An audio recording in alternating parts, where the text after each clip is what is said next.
Hello everyone, welcome back to my channel. Thanks so much for being here today. Today's video is going to be a very special video because it's going to be an author chat with myself, Elias from Elias Reads, Joel from Fictional Fates, and Ashley Winstead, who is the author of In My Dreams, I Hold a Knife. So we read this in November and then we got to interview Ashley Winstead about this book. And we talked about a bunch of stuff. We talked about the conception of this book, what it was like getting her first book published, which was this book, what she's working on now, what it was like writing a thriller that has so many characters and so many twists, and then also her pivot into writing a romance, which is her next book. And then she's gone on to write another thriller. So we talk about genre, we talk about characters, we talk about writing, and we just get to listen to everything that Ashley has to share. So I hope you like this video, and now let's get to it. Hello everyone, welcome back to my channel. Thanks so much for being here today. Today's video is going to be a very exciting author interview. Ashley Winstead, who wrote In My Dreams, I Hold a Knife. This is a little late night book club meets author interview, and we're so excited because this is our first time doing anything like this. So we're so excited to have Ashley on this interview because we had such a blast reading this and talking about it on the live show a couple days ago. So I'm going to ask Joel and Elias to introduce themselves, and then Ashley will introduce herself. But yeah, take it away, Joel. Cool. Hello, everyone. My name is Joel, or I'm known on BookTube as Fictional Fates. I do generally like dark academia, very much other like bookish topics, do like fantasy, bit of like everything really. Was very interested in picking this up because the dark academia feels that I got from this book. And yeah, I'm just very excited to discuss this with Ashley today. My name is Elias from the channel Elias, and I'm just your basic run-of-the-mill YouTuber talking about books. And this is really exciting because this is the first time I'm able to talk and chat with an author about thriller books, because thriller books are one of my favorite genres to read from. So really excited to be here and talk about this book with you, all of you. So. And then Ashley, if you'd like to introduce yourself, give us a synopsis on this book, maybe introduce any social channels you have, just whatever you'd like to share. We'd love to hear it.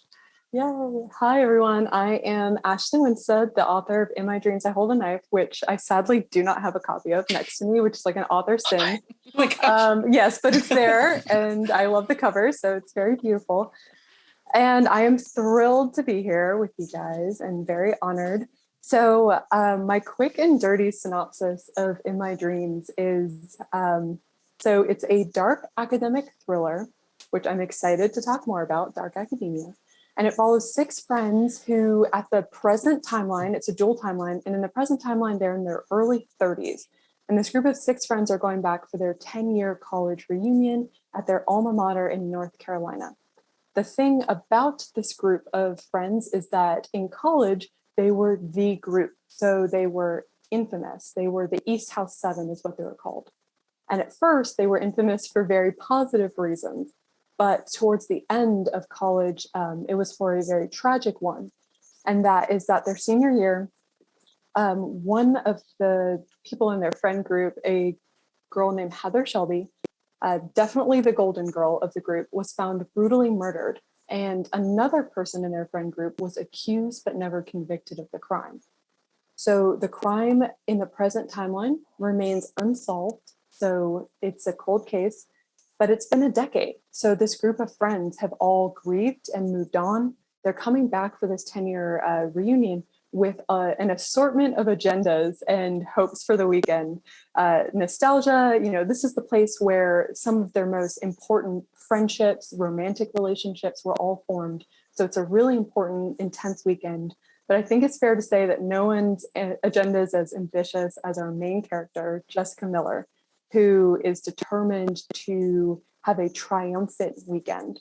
She has spent the last 10 years since graduating working her ass off to make herself into a person of value, a person who has the wealth and social status and success that she viewed all of her cohort and classmates as having. And so she thinks that she's going to come back and finally show them who she is, that she's valuable. But unfortunately for Jessica and for all the friends, what they don't realize is that someone else has orchestrated this reunion weekend, is taking advantage of the fact that they're all finally back together in their old stomping grounds, and is going to be unraveling them over the course of the weekend and essentially getting themselves to unravel each other, to peel back the layers, uncover all the secrets they're hiding, and get to the truth about who killed Heather and why. Twists ensue. I always feel like I should end that with like dun dun dun. Dun dun dun. Yeah, or something. Well, that was. Oh. Is that the entire book? Did I just walk you through? That was great. That was fantastic. It was amazing.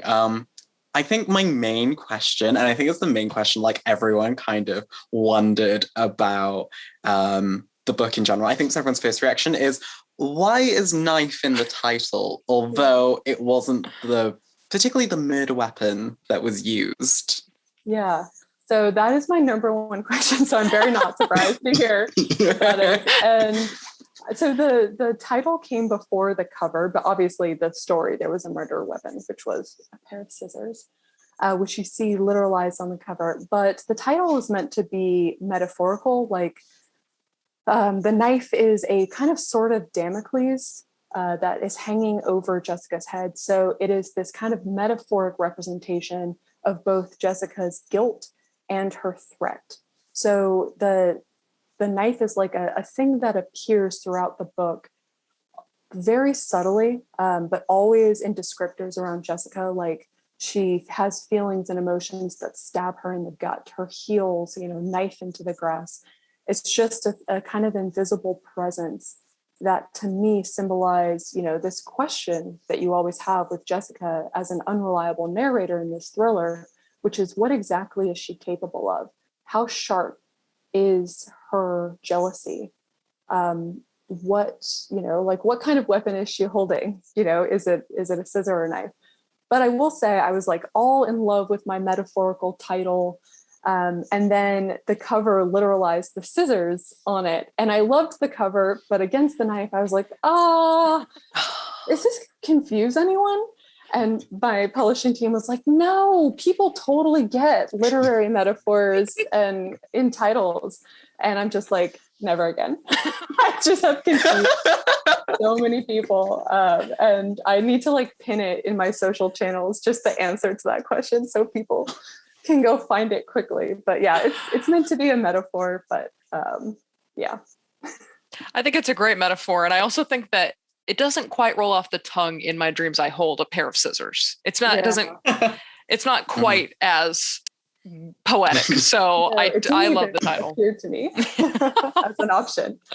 Was there like a different title that this book would have like gone under, or was this like draft after many drafts and revisions that you had this, or was this like the one main title that you had writing for this book? Oh, it was like number 365 title. Oh, wow. Okay. Titles are my Achilles heel.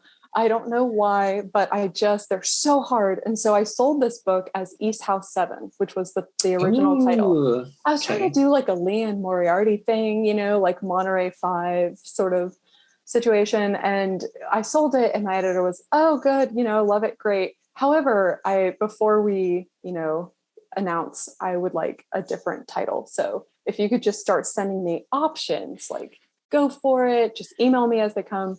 And being a very type A person, like perfectionist person, I was like, okay, I took that seriously. And so I just started, I must have sent her, I swear, hundreds and hundreds of titles, this poor woman, my editor.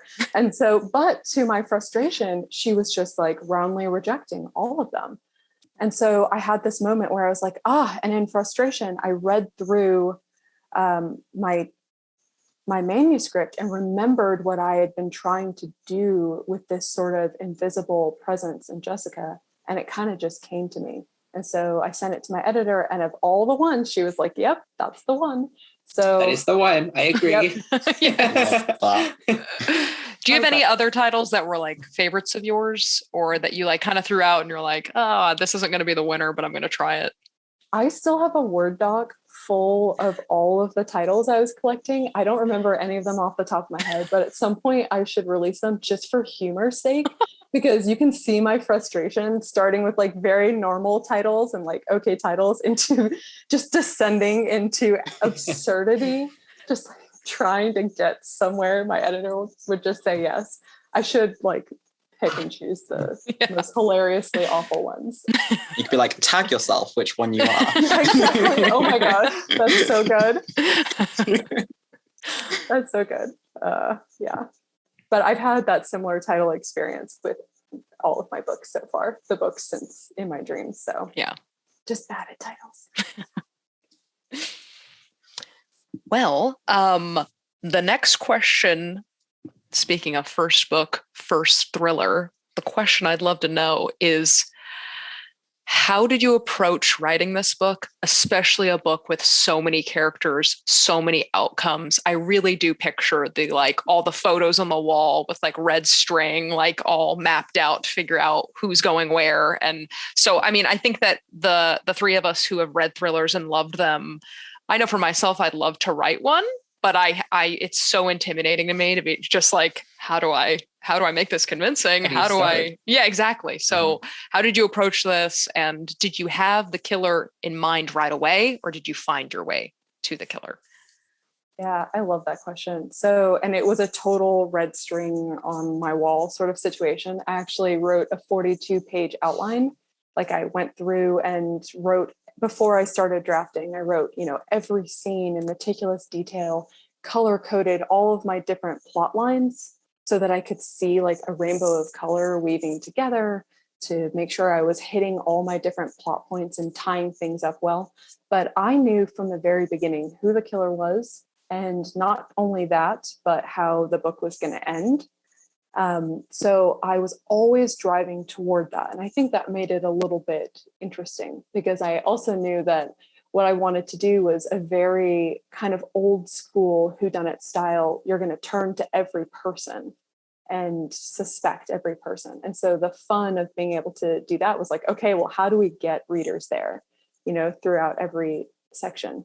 And so I was always, that's when the very type A personality comes out, and you're just like, okay, I need readers to think this, and this, and this chapter. So I'm going to hint it here. And that's when you're, dropping all the Easter eggs. So I literally did print out the outline and just look through, put it up on my wall, kind of skim through.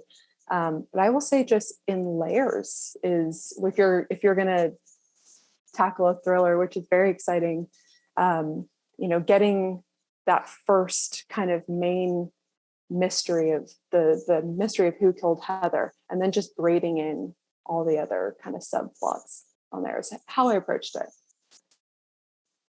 Wow, very intricate. Very intensely, yeah.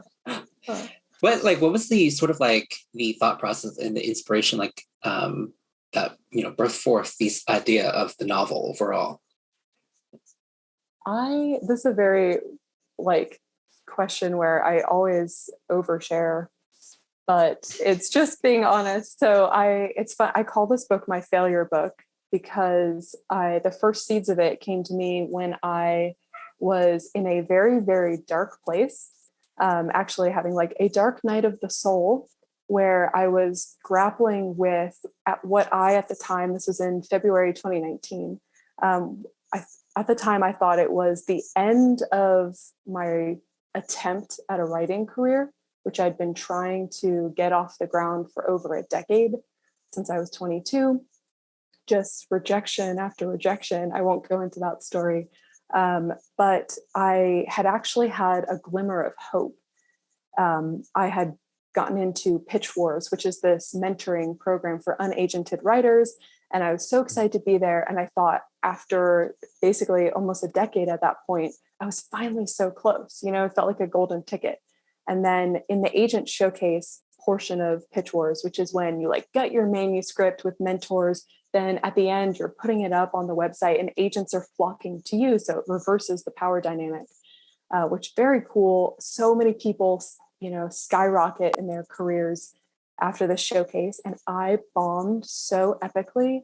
I got like less than a handful of agent requests. No one was interested in my book. The people who were quickly rejected me. And I had, through Pitch Wars, made friends with a ton of other writers, which was such a boon because I was by myself up to that point.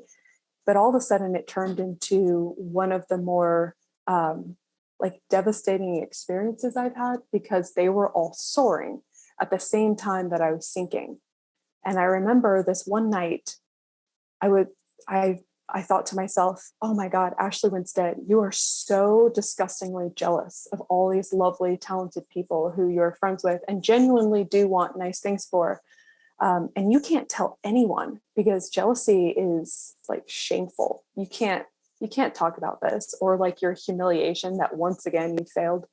And so I said to myself, one night, you're going to grab a bottle of red wine, you're going to turn off the lights in your house, you're going to lay on the couch, and you're going to let yourself wallow, just like sink into it. Like, and then the next day you're going to be a grown up and move on.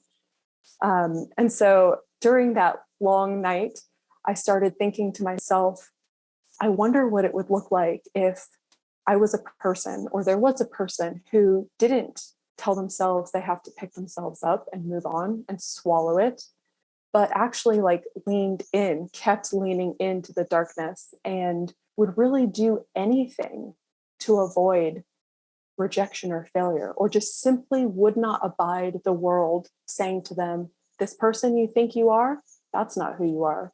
You know, we reject you. You're not good enough.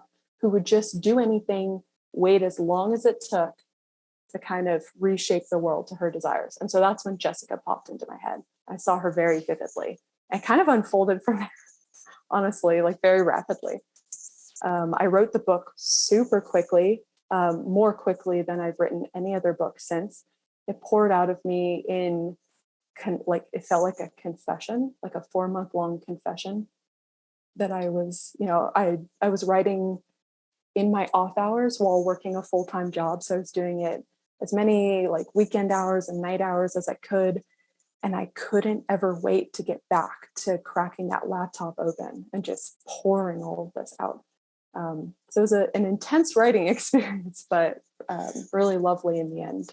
And I could not be more grateful that this book I wrote at a very dark time to kind of lift myself out of it ended up being my debut book. Like, I couldn't have asked for a better outcome for that. That's incredible. Wow, thanks for sharing. That's yeah, great. seriously. I get so curious. flustered just red-faced. That's so cool. Such a great journey that you went on, and it's like the book is also really amazing. And I guess it kind of is why you kind of lean into the dark academia and esqueness of this novel, and kind of how we see like everyone's not necessarily a good person. What made you want to kind of delve more into that dark academia like vibe, if you will? So I will confess that I didn't know I was writing a dark academic book before I started writing this book. I didn't even know the term. I didn't know the subgenre. So this is February 2019, and there's been such an explosion of dark academia books recently. So I have this theory that a bunch of us were just sitting around like zeitgeisty, attracted to the same things. And I've tried in some like nonfiction writing to figure out what it is that drove us all toward dark academia. But I will say, for me personally, school has always been one of the most important things in my life. It was like, just like for Jessica in a lot of ways, like the one playing field I had where I thought that I could show my worth and like actually compete with people. So I grew up like getting good grades and being, that type A person who always cared about being a good student. And I was the first person in my family to go to college. So we had not a lot growing up. Growing up was hard, but I ended up getting a scholarship, which allowed me to go to a very good school. And I had an experience. I drew a lot of some of these feelings to kind of inform Jessica, even though Jessica isn't a first generation college student, but just the same sense of like wonder and joy of being in this place where you know your life is about to start, coupled with intense feelings of pressure, because this is the place where your life is supposed to start. And so that was a feeling that I had in college. I loved it, but I think looking back, and I actually went to my own 10-year reunion a few months before starting to write in my dreams. So I think that was fresh in my head. Looking back, I see so many of, the things I'm still working on in myself, like toxic perfectionism, on and on. We don't have to crack open that Pandora's box, and I see the roots of so much of that in who I was in college and who I learned to be, and going to a school where, just like Jessica, I was like, okay, I'm very aware of how I stand up against these really wealthy, wealthy students who are very beautiful and have these glamorous lives and are just effortlessly valuable. And so I think that is part of the intrigue of dark academia, because as Amy Gentry, another author, has said, dark academia is really a genre about being an outsider looking in at a privileged world, and then both like exploring the what's really pleasurable about that privileged world, like money, secrets, a sense of camaraderie, this insider's access, but also what's so toxic about that. Because of course, to be part of that world, you have to mold yourself in the image of it. And so that's something that you then have to spend the rest of your life like unpacking and unmolding. And I'm speaking in vagaries and abstractions now, so I apologize. But thinking about like the allure of going to a really prestigious school and being willing, for example, to go into $100,000 worth of student debt to be part of that club, which is something a lot of people make the choice to do. There's this like really interesting thread in dark academia where it's like, I think a lot of writers and readers are interested in exploring places that should be egalitarian, because knowledge and education is supposed to be egalitarian, like one of the most egalitarian things we have, but is also ends up being just so hierarchical and, ends up looking like it works the way the rest of the world works. So I've rambled too much about that, but yes, I could talk about dark academia forever, because now I feel like I've tried to give myself like a PhD in it, having just like fallen in love. Yeah. This is great. No, that was an incredible answer. It was really interesting too, because one of the other questions I was going to ask that I had been thinking about is, do you see yourself in any of these characters? Did you feel like your experience is reflected at all in either Jess or any of the other characters? So I think it's amazing that you're being so vulnerable with your experience on just how it was being in, your higher education experience, but also what it was like, even where this idea was even born out of. And so I was wondering if when you were writing it or reviewing it, going back through, editing it down, revising things, was there ever a point where you thought, oh, I've put too much of myself into Jessica, or should I pull back? Or just how was the creation of characters for you, whether it's just Jess or any other characters that you thought, oh, that reminds me too much of my brother or my dad or, anyone in your life? I love that question, because that's like the constant fear. The short answer is yes, there were many times. And I still will sit up straight in bed at night and be like, oh my God, what did I do? Why did I let that get published? Why is that out in the world?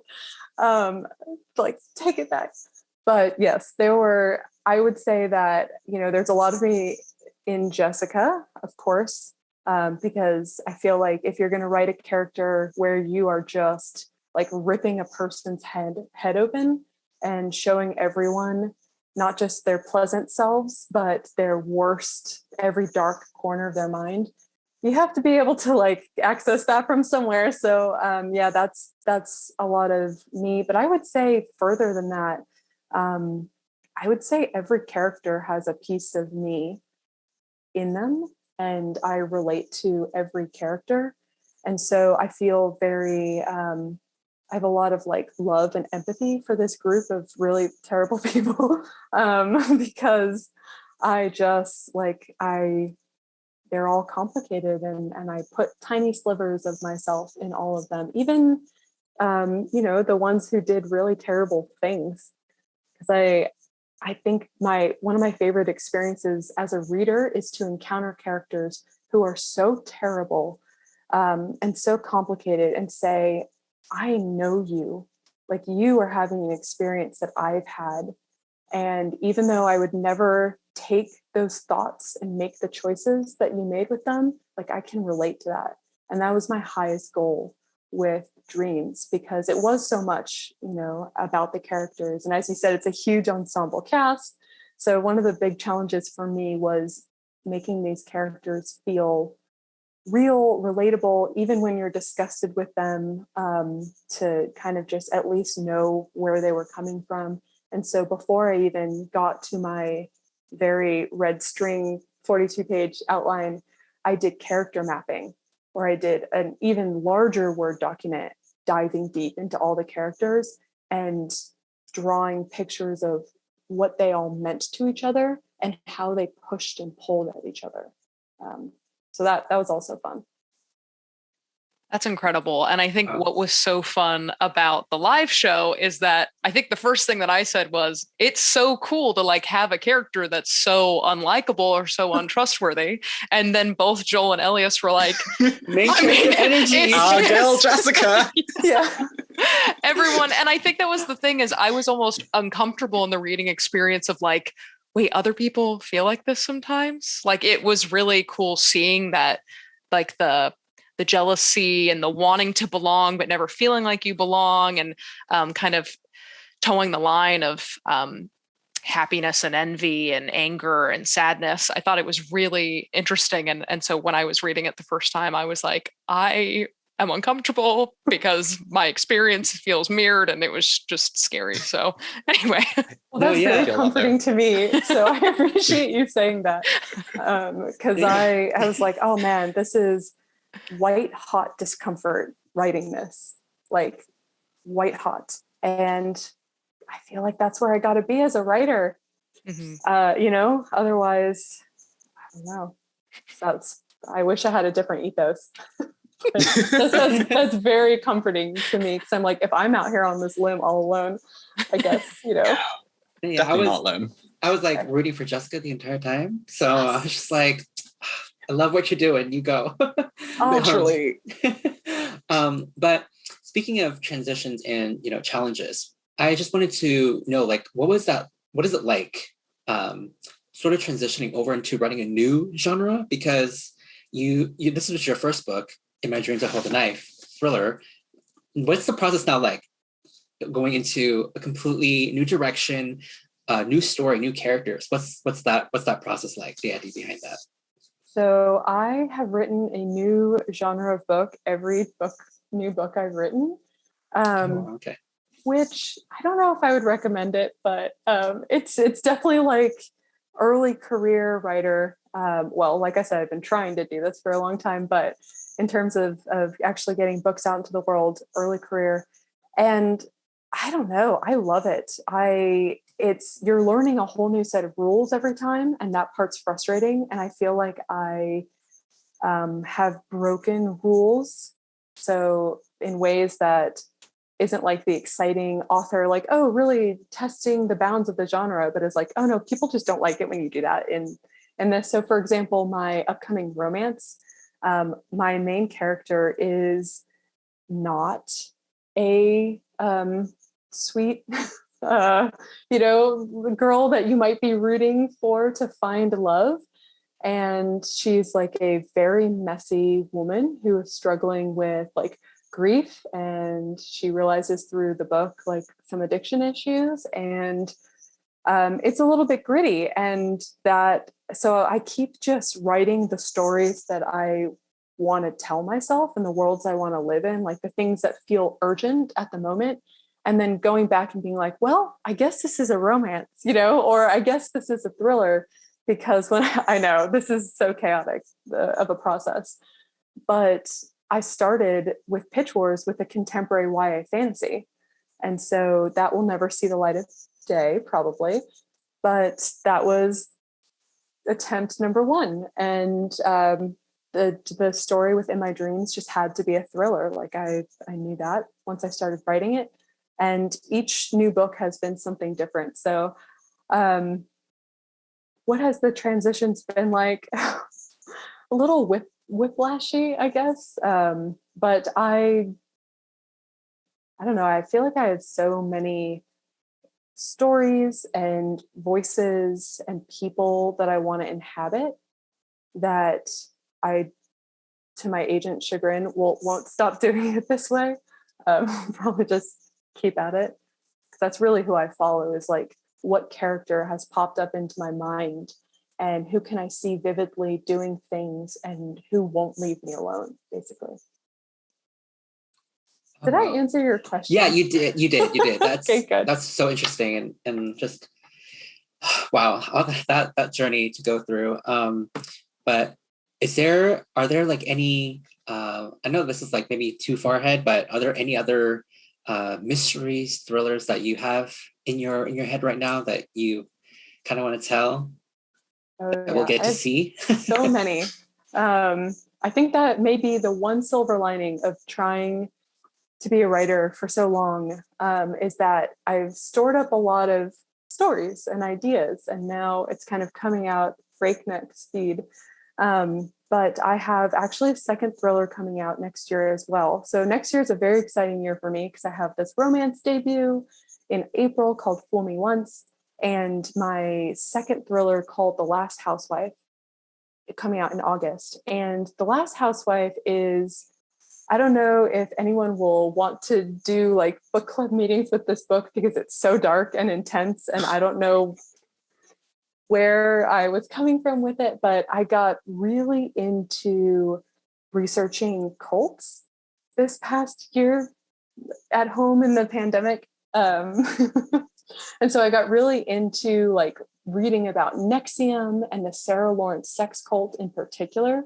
And so I don't know if you've heard the Sarah Lawrence sex cult story, but it's absolutely wild. I have no idea how it's not getting more news coverage, but it's essentially like a Sarah Lawrence college student's father moved into her dorm with her, and over the course of years slowly inculcated more and more of her friends into what was essentially a patriarchal sex cult, much in the vein of Nexium.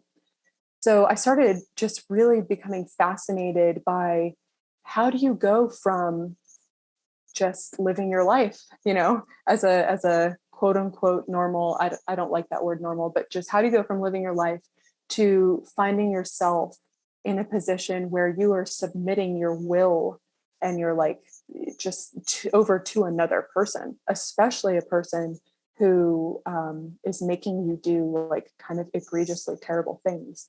What does that psychological process look like to go from point A to point B?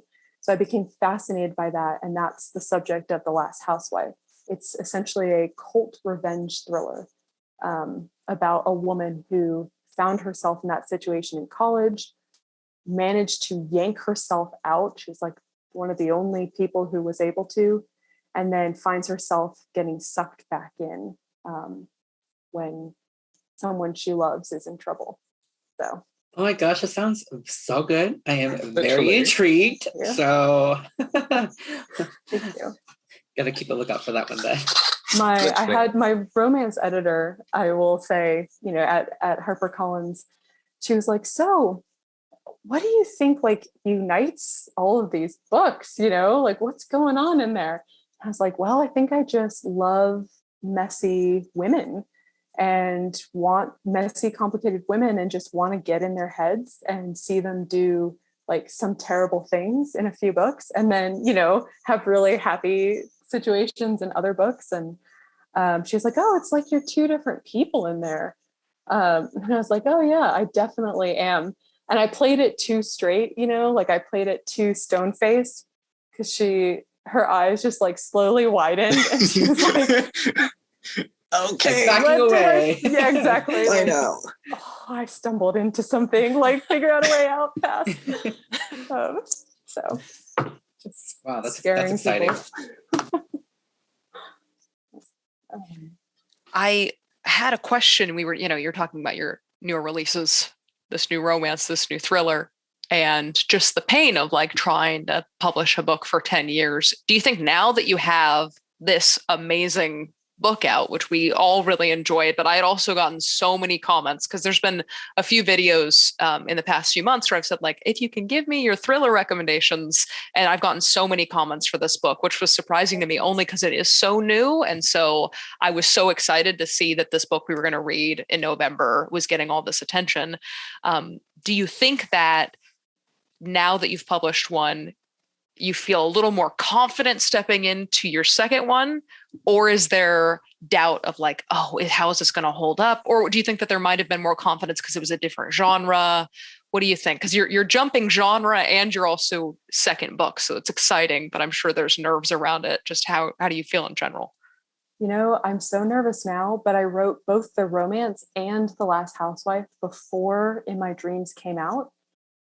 I know. Like I said, it's just breakneck speed, like all this time of not having anything happen. And then it's like, I've gotten my opportunity. So I am running with it and just trying to write as much as I can. But so I did that. And I think that's how I avoided like that stultifying second book feeling. Because now that In My Dreams is out, I have it. Like and I'm trying to write new books. I cannot get the world's voice out of my head. So, there's something really lovely about writing before you get published or, you're just out there in the world, which is just that world is about you and the book and the characters. And you can experiment, you can try things. And the only person you're going to fail in front of is yourself. And now that you have a book out in the world and there are people who, have said that they're maybe going to possibly pick up your next one, I cannot stop thinking about whether I'm delivering what they would want to read. And so I know that is something that I just need to get rid of, and is something that will hopefully, as I continue on in this career, be something I can master. But that is a real fear. Because the last thing you want to do is disappoint people. And so I will say, like, to some extent, the fact that I have a romance coming out that no one can compare to In My Dreams makes me feel a little bit better. It's like, if it's not as good, at least, people won't be stacking them up apples to apples. And then my next book, my next thriller is so dark and in such a different vein than Dreams. It's kind of like, I have no idea how it will be received. That's exciting. Well, Thank I just you. know that I'm rooting for you. So Thank you. Same. I appreciate that. Very exciting. And I guess speaking as like an author and you've had like a lot of experience, would there be any like advice you'd offer to like writers who are like looking to get published or like looking to write their first manuscript? Yeah. I wish that someone had told me that your voice is your voice, and you don't have to mold yourself in the style of other writers, even writers you deeply admire, in order to be published. There were many years where I was worried, and I'm really embarrassed to admit this because it's so, like, you can see it's so self-destructive, the thinking, but I was worried that the topics that I was interested in and the kinds of characters I was interested, they were like maybe too feminine or too intense or emotional, or there were like vulnerable, like there were places I wanted to go, and it seemed like what was successful was writers who were writing in really confident styles. And it's a little hard to describe, but I tried my hand at a lot of different styles before finally just accepting that my voice was my voice, my interests were my interests. And yeah, I wanted to write a thriller about sorority girls and, and like set at a college. And that was not going to be for everyone, but that was the like dark, campy fun that I wanted to have. And that was okay. And so that's something that I would put out there. And I would also say, I honestly believe that if you are willing to just keep going, and just not give up, like if you have one thing and that's just the tenacity to keep trying, I think everyone can get an agent and get a book published. I truly believe that if you are like just continuously trying and working on your craft, even if you're willing to, put in a long amount of time. So just don't give up. I know that's a cliche way to end, but I killed to hear that from writers when I was trying. So thank you. I mean, don't give up. It's like one of those things you kind of always need to constantly be reminded of. So it's a great way to kind of end the advice as well. Yeah. Don't give up. I have one more question. Just like, speaking of secrets and new things and like keeping on writing and stuff, are you working on anything new at the moment that you can, slightly spill just a little bit? Give us that little tea. Yes. You can survive on. I am actually waiting to hear back if a book that I pitched is going to be purchased. So yes, oh my gosh, my nerves are high. So it is what I'm describing as a dark serial killer fairy tale.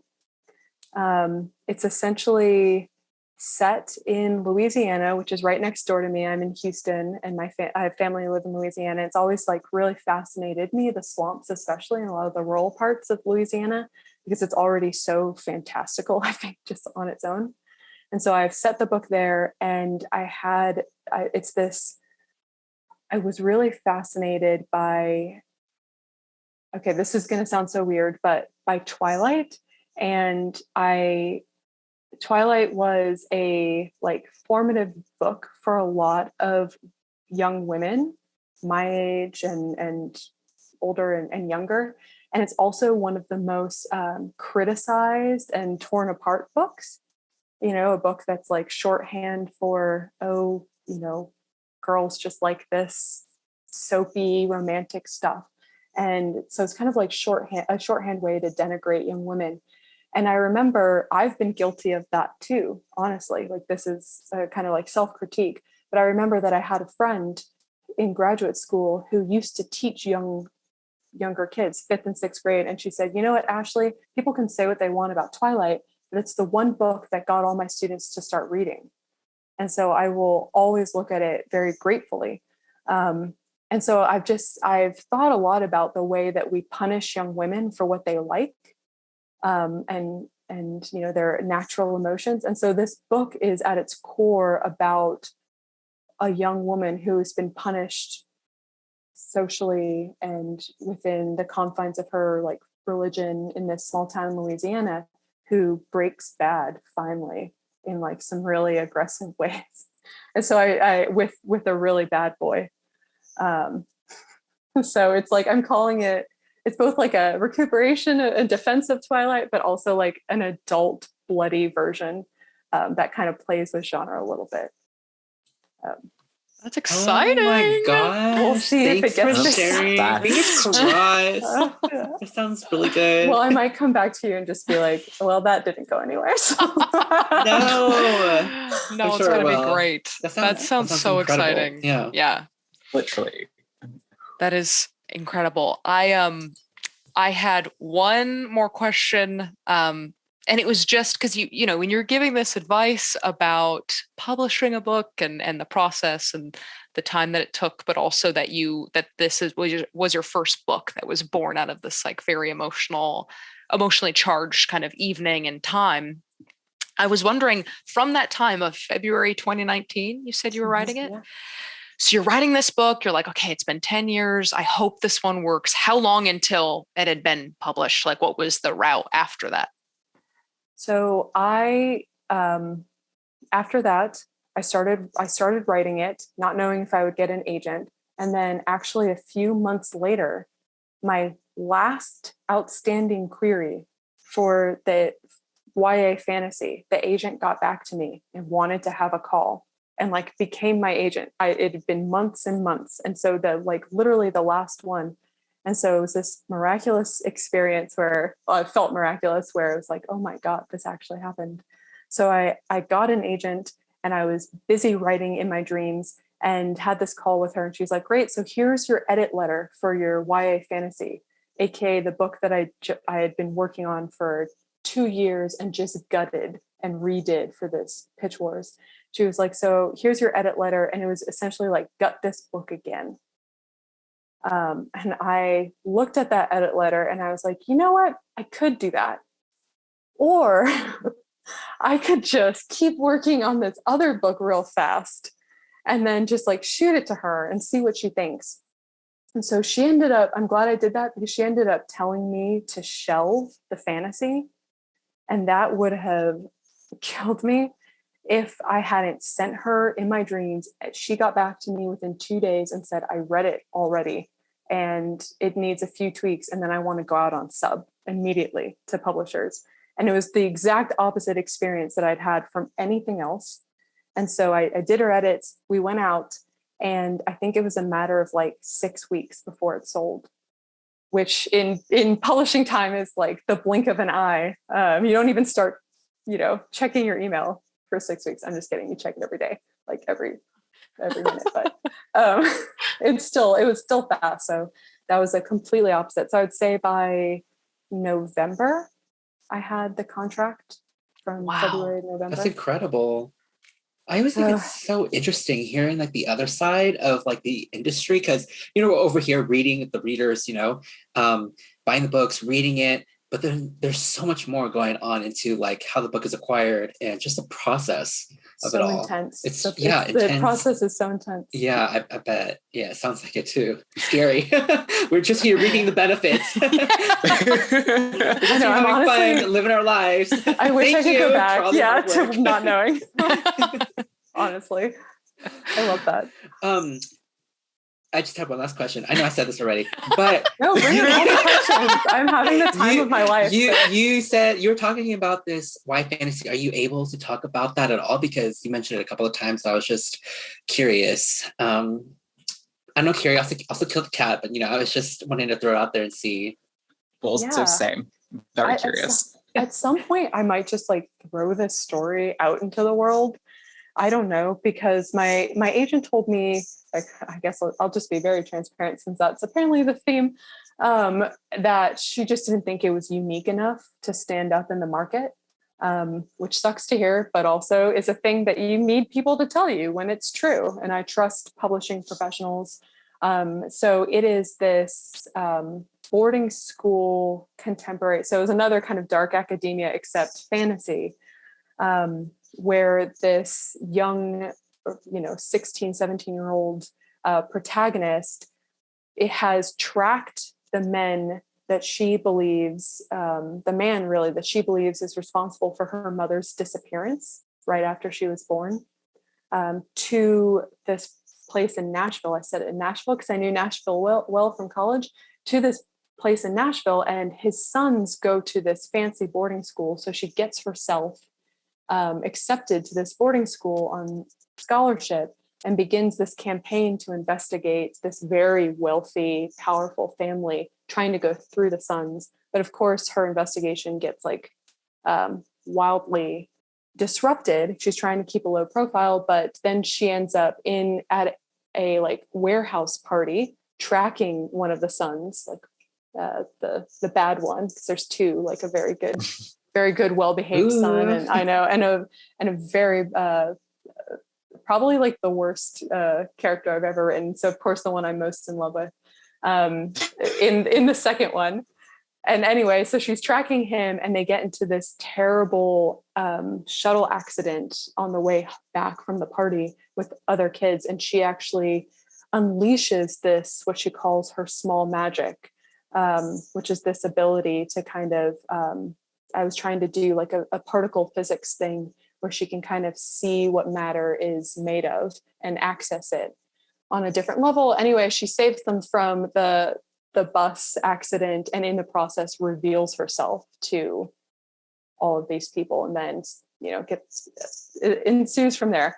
I've actually never talked about that book before really to people. So that's why it's so chaotic, my description. I think it sounds really interesting. So Yes. Thank you. I liked it because it's told between her perspective and the bad son. Oh. Yeah. And over the course of the book, they flip in terms of hero and heroine. And so things are revealed that make it very clear that her lineage is the dark one and his is the valorous. Wow. Oh. Was there like any specific like titles that you were like just giving this this book? I call it A Bomb Tossed Through Time. Wow. Because that's essentially, well, I won't spoil anything as if this was actually I'm just so used to saying that. But one of the characters is essentially a bomb tossed through time. Wow. Shake up the world. That's awesome. So this is great. It's so interesting. Thank you for sharing. Oh, yeah, that's gonna live in my, in my laptop for the foreseeable future, unless I come up with some way to make it, more inventive and more original in the market. So. Yeah. This is just so interesting because I've never really talked to or had an author interview before where I was able to talk to them about like writing these different genres across the board and their thought process behind it and just behind the scenes, everything. So learn something new every day. So I love it. And I will say, like, I was told by my publicist, you need a brand.